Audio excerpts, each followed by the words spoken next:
mi chiamo Luca Posca, sono il responsabile dei servizi di assistenza tecnica, marketing e comunicazione. Sono in Lati dal maggio del 2000, quindi sono quasi 22 anni che lavoro per Lati e sono entrato qui come tecnico e continuo a operare come tecnico. Sono Francesco Manarini, ho 44 anni e da 18 anni lavoro in Lati nell'area ricerca e sviluppo e sono responsabile dell'area sviluppo gamma, sviluppo prodotto.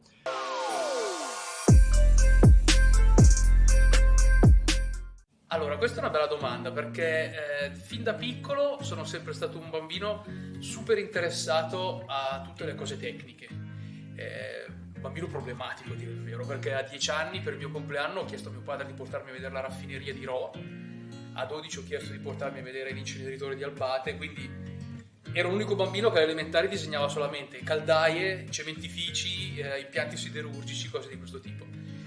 Finito il liceo ero in dubbio fra filosofia, matematica e chimica e ho deciso di fare ingegneria chimica. Quando ho finito ingegneria chimica mi stavo per iscrivere a filosofia, ma poi ho capito anche che bisognava lavorare nella vita e quindi sono andato avanti a fare il lavoro che sto facendo adesso. Fin da quando ero piccolo ero appassionato di argomenti scientifici e di fantascienza. Forse la scintilla è nata quando lessi un saggio di Asimov sulla chimica e la storia dell'atomo.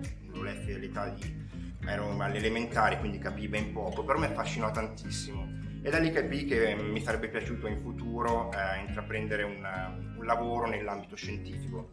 Tuttavia in realtà io amo tantissimo anche la parte umanistica e non a caso ho frequentato il liceo classico prima di iscrivermi poi a ingegneria chimica con specializzazione in chimica macromolecolare, cioè la chimica dei materiali polimerici.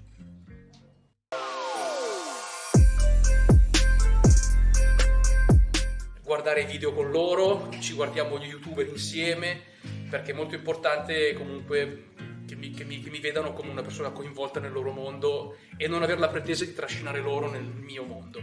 Fra me e i miei figli ci sono 40 anni di differenza ed è assurdo che pretenda che loro vivano la mia infanzia, loro devono vivere la loro e il loro tempo. Ho due bambini piccoli di 13 mesi, due gemelli, un maschio e una femmina, e sono praticamente il tempo libero è tutto quanto dedicato a loro, con cui gioco, gli leggo libri, gli piace molto a loro sfogliare i libri, è una passione che viene dai genitori e soprattutto mi piace con loro affrontare anche cose nell'ambito della musica. Personalmente amo molto suonare, colleziono diversi strumenti a corda e quindi soprattutto la sera li addormento quasi sempre suonandoli la chitarra e loro lo apprezzano, almeno sembrano apprezzarlo, visto che si addormentano dopo un po'. Questo non so se è una cosa positiva o negativa, però direi che funziona.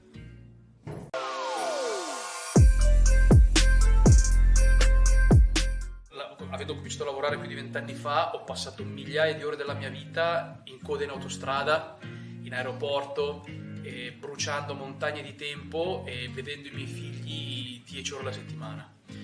Con lo smart working sono riuscito non solo a recuperare tutte queste ore che andavano inevitabilmente buttate, ma ad avvicinarmi anche molto di più al loro mondo ed essere un po' più presente come quando ero piccolo io, quando esisteva la famiglia, col papà che va a lavorare, la mamma che sta a casa, ma la mamma sta a casa e segue, cioè e il bambino capisce davvero il genitore con cui fare riferimento. Quindi per me è stata veramente una benedizione, una svolta epocale. Sostenevo l'idea dello smart working anche prima del Covid, quindi bene così. Il smart working ha consentito fondamentalmente di ottenere qualcosa che prima non c'era, ossia la massima flessibilità che permette di gestire e ottimizzare il proprio tempo, suddividendolo tra famiglia e lavoro e rendendolo tempo di qualità, quindi consentendo di avere il massimo sia nell'ambito lavorativo ma facendo fruttare anche quelle occasioni che si hanno quasi per obbligo da dover passare con la propria famiglia, soprattutto quando si hanno dei bambini molto piccoli.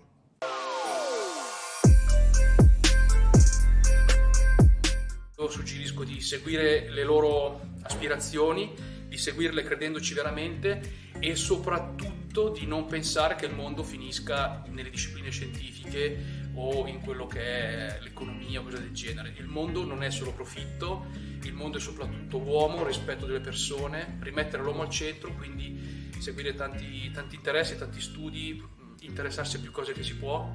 Fondamentalmente due. Io credo tanto nella passione, ossia quando si fa qualcosa con passione i risultati sono tangibili, si vede la differenza tra chi magari, penso nell'ambito lavorativo, va per timbrare un cartellino, prendere uno stipendio, rispetto a chi crede in quello che fa e lo fa con passione, perché i risultati poi sono tangibili e si vedono. Quindi consiglio sempre di fare con la massima passione ciò che si ama.